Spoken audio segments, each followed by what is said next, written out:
Привет, друзья! Работа по созданию трехосного автомобиля высокой грузоподъемности началась нами в 1961 году. Автомобиль предназначался для освоения пустынь Средней Азии. В основу создания этого грузовика был положен зарубежный опыт, в частности использование автомобилей высокой проходимости и большой грузоподъемности.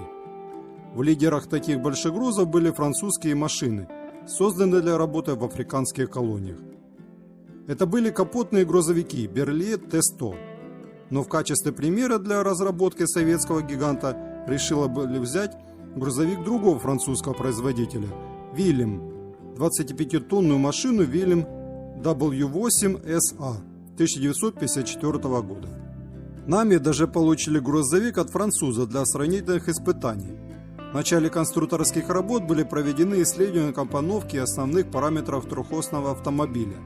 Автомобиль Willem подвергся кратким испытаниям и конструкторскому обследованию. Опытный же образец советского большегруза планировалось построить в 1963 году. В этом же году они его и построили. Разработанный советскими конструкторами автомобиль должен был расширить типаж отечественных грузовых автомобилей высокой проходимости, который в то время заканчивался автомобилем КРАС-214. Автомобиль получил индекс НАМИ 076 и название Ермак. На его базе должны были со временем создаваться целое семейство автомобилей высокой проходимости. Их эксплуатация должна была проходить в освоении районов севера, северо-востока и Средней Азии.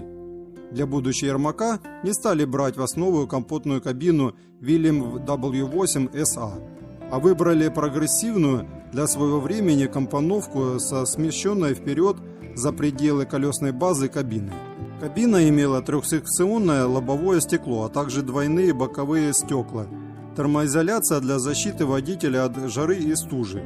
На окна установили жалюзи, призванные уберечь от солнечных лучей. НАМИ 076 Ермак стал современной прогрессивной машиной не только для Советского Союза, но и даже для мировой индустрии автомобилестроения.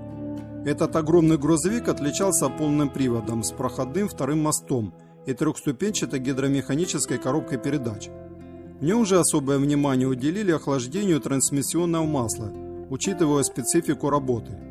Также инженеры оснастили грузовик дисковыми тормозами с водяным охлаждением, но после испытаний от них отказались в пользу колодочных тормозов с пневмогидравлическим приводом, так как дисковые тормоза требовали большего усилия для получения одинаковой с барабанной механизацией тормозной силы. Автомобиль укомплектовали также гипоидными главными передачами, гидроусилителем руля, а также автоматической системой изменения давления воздуха в шинах. Двигатель располагался за кабиной, частично в кабине, и изначально получил 300-сильный ЕМЗ-238Н, мощность которого позволяла по твердым грунтам перевозить до 25 тонн, по песку 20 тонн, по бездорожью 15 тонн.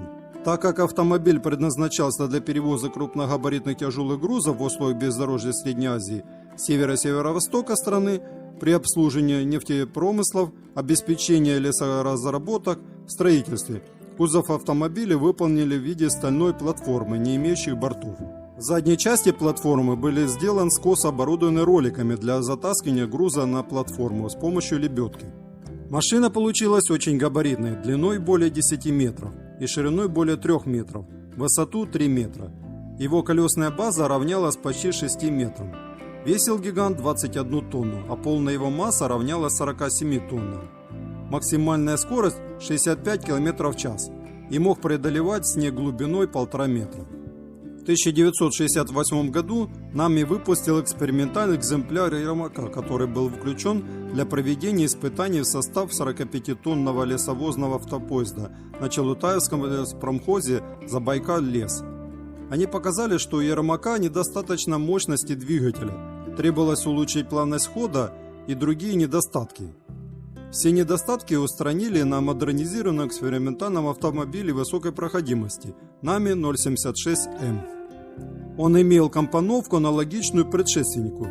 Сам двигатель заменили на 12-цилиндровый дизель ЕМЗ-240 вместо 8-цилиндрового ЕМЗ-238Н.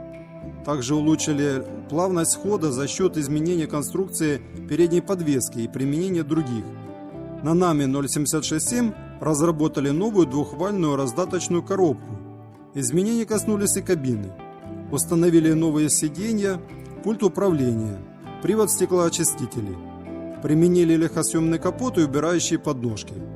На этот раз автомобиль Nami 0767 успешно прошел заводские испытания. Но как ни печально, Nami 0767 не нашла серийного воплощения. В стране не было достойной производственной базы для столь сложной конструкции. Надежда появилась в 1969 году, когда Могилевский автозавод МААЗ получил задачу освоения лесовозного автопоезда высокой проходимости. И чтобы соответствовать лесовозному автопоезду, Nami пришлось в третий раз перекроить конструкцию Ермака. Эти работы затянулись, и первый МААЗ 74-3 единицы в безбортовом грузовом варианте вышел в свет только в 1975 году. Автомобиль отличался от детища Nami более упрощенной кабиной с коротким капотом. На нем уже был установлен 12-цилиндровый EMZ 240N мощностью 500 лошадиных сил. Кабина уже имела 5 мест. Была упрощена схема привода ведущих колес, а также установлена гидромеханическая коробка передач МААЗ. В следующем году был построен в Могилеве тягач-лесовоз МААЗ-7411. Далее семейство пополнили сидельным тягачом 74-3 единицы двойного назначения для работы нефтеперерабатывающей отрасли, так и для применения для доставки танков и иных крупногабаритных тяжелых армейских грузов при помощи полуприцепа трейлера ЧМЗ АП 5247Г. Но он оказался ненужным военным из-за того, что все потребности в военных тягачах были закрыты кразами, новейшими Уралами, ЗИЛами. К тому же, к концу 70-х годов Могилевский завод, собирая большой ассортимент техники, получил очередной заказ на производство карьерных самосвалов и просто не смог осуществить сборку грузовиков серии 74-3 единицы. В результате этого производство потомков Ермака пришлось свернуть.